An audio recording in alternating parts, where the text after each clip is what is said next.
خورشید عزیز سرودی مادر استقبال بگیرید.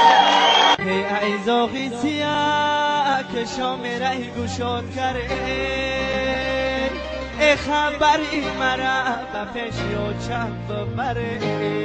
ای من صدقه شوم به حسنی رویت مادرم و لعنی خوشو به گفتگویت مادرم یک لحظه اگر تو را نبینم ببرم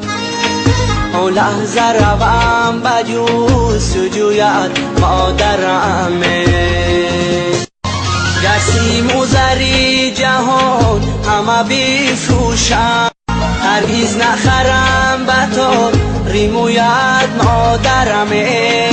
در سایه اقامتی نکویت مادرم رفتم به غریبی و شدم پزمانت پرواز کنم به سویت مادرم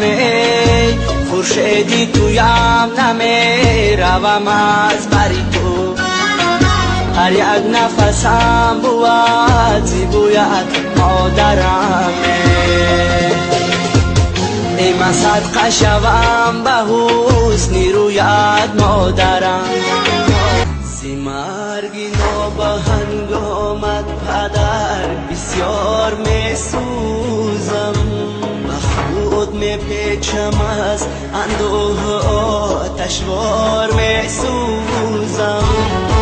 در دل نهفته رامانم سطح شعری نگفته رامان آرام به گلشنی هستی اونچه این ناشکفته رامان هری من نیکی کارگاهی من است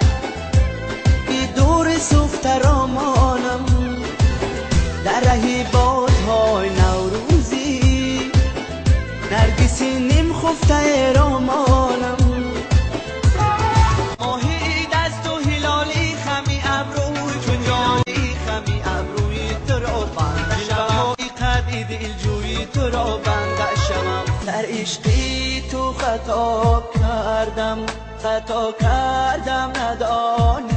ندانستم خزان کردی جوانیم چی کاری ناسزا کردی خزان